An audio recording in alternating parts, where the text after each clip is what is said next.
This is TechCrunch.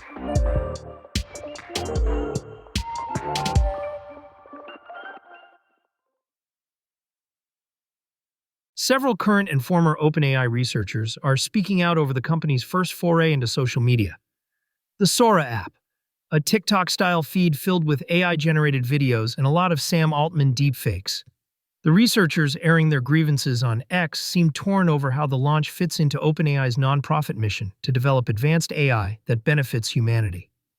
OpenAI pre-training researcher John Hallman said, "AI-based feeds are scary. I won't deny that I felt some concern when I first learned we were releasing Sora 2.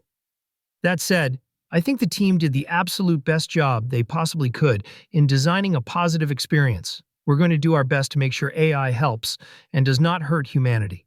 Boaz Barak, another OpenAI researcher and Harvard professor, replied, "I share a similar mix of worry and excitement. Sora 2 is technically amazing, but it's premature to congratulate ourselves on avoiding the pitfalls of other social media apps and deepfakes." Former OpenAI researcher Rohan Pandey used the moment to plug a new startup, Periodic Labs, which is made up of former AI lab researchers trying to build AI systems for scientific discovery.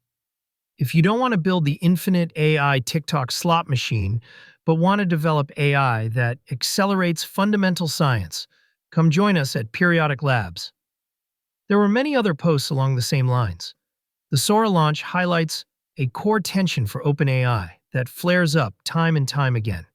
It's the fastest-growing consumer tech company on Earth, but it's also a frontier AI lab with a lofty nonprofit charter. Some former OpenAI employees I've spoken to argue the consumer business can, in theory, serve the mission. ChatGPT helps fund AI research and distribute the technology widely. OpenAI CEO Sam Altman said as much in a post on social media Wednesday, addressing why the company is allocating so much capital and computing power to an AI social media app. Altman said, "We do mostly need the capital to build AI that can do science. And for sure, we are focused on AGI with almost all of our research effort. It is also nice to show people cool new tech products along the way, make them smile, and hopefully make some money, given all that compute need. When we launched ChatGPT, there was a lot of who needs this and where is AGI? Reality is nuanced when it comes to optimal trajectories for a company. But at what point does OpenAI's consumer business overtake its nonprofit mission? In other words, when does OpenAI say no to a money-making, platform-growing opportunity? Because it's at odds with the mission. The question looms as regulators scrutinize OpenAI's for-profit transition, which OpenAI needs to complete to raise additional capital and eventually go public.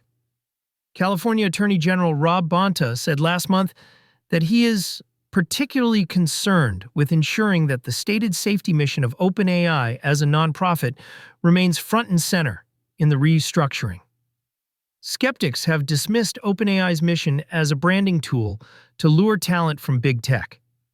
But many insiders at OpenAI insist it's central to why they joined the company in the first place. For now, Sora's footprint is small. The app is 1 day old. But its debut marks a significant expansion of OpenAI's consumer business and exposes the company to incentives that have plagued social media apps for decades. Unlike ChatGPT, which is optimized for usefulness, OpenAI says Sora is built for fun, a place to generate and share AI clips. The feed feels closer to TikTok or Instagram Reels, platforms that are infamous for their addictive loops. OpenAI insists it wants to avoid those pitfalls, claiming in a blog post announcing the Sora launch that concerns about doom scrolling, addiction, isolation, and RL-sloptimized feeds are top of mind. The company explicitly says it's not optimizing for time spent on feed and instead wants to maximize creation. OpenAI says it will send reminders to users when they've been scrolling for too long and primarily show them people they know.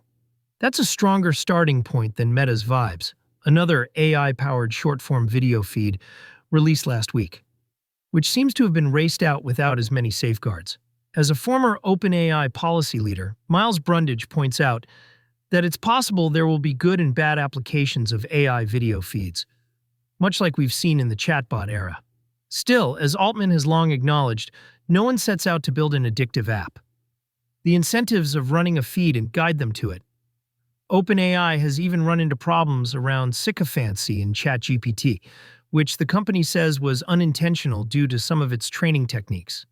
In a June podcast, Altman discussed what he calls the big misalignment of social media. One of the big mistakes of the social media era was that the feed algorithms had a bunch of unintended negative consequences on society as a whole, and maybe even individual users.